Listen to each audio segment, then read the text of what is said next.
And we are super excited to do this collaboration with the Center for Mexican American and Latino Studies, with the Heritage Society, with local artists, and all of our community members. We're so honored to be here and doing this together, because that's really what this is all about. This was a unique experience for us. We were so honored that Dr. Harwell reached out to us, and I thought tonight was amazing. I loved the digital board.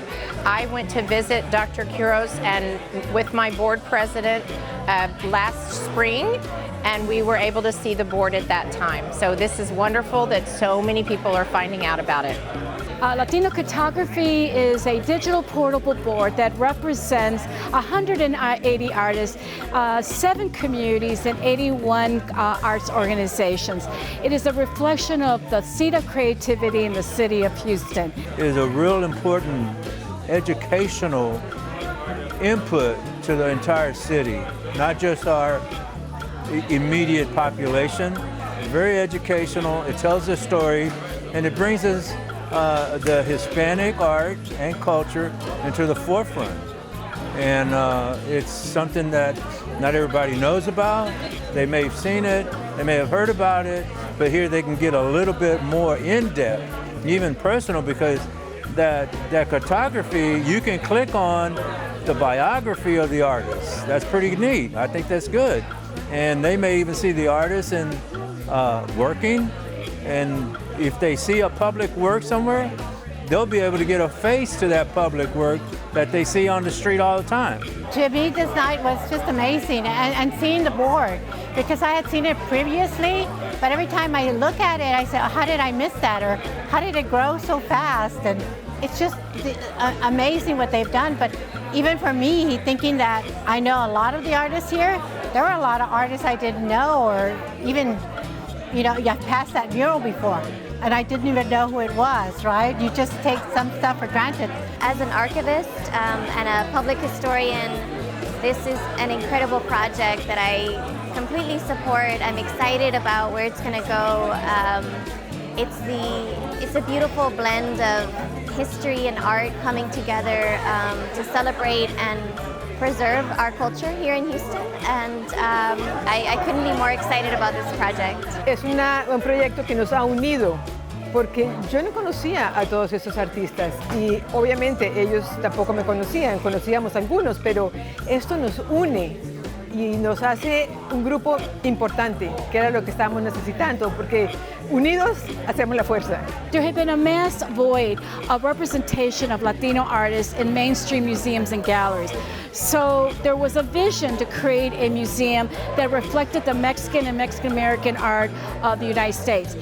But that was in the context of a facility and 4 walls.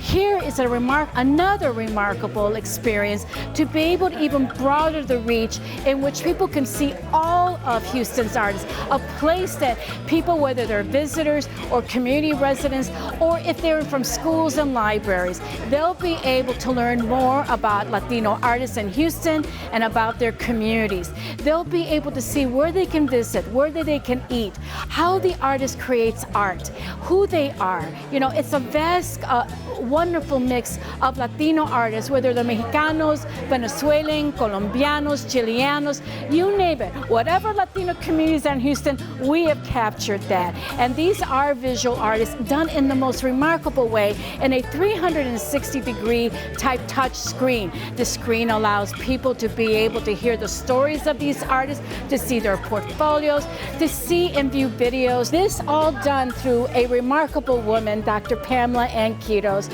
who is the director of the Center of Latino and Latino Studies at the University of Houston. She had a vision in 2018 to create a way in which to give voice to the Latino artists, because it came out of the Latino Art Now convening. And that's when I met her in 2017, where she was hosting Latino Art Now as part of the Inter-University Program of Latino Research. There I saw a remarkable gathering of artists and academics. There were billboards where artists were. There were pylons. There were gatherings of artists and academics together in one place. And I think that's where she saw there was a need to somehow find a way to bring visibility to these Latino artists. This is the great thing about Latino cArtographies. It can be updated, it preserves art that somehow may disappear. The stories and the artistic expressions never go away from the Latino artist's contribution, but also it's a possible model for other cities that are thinking about capturing communities of color that do art. You know, this could certainly work well in Chicago, this could work well in New York. We don't know. All we know is that we have just completed this project and there are many ideas on the table, and we'll see what happens in the future. There's great potential for this project.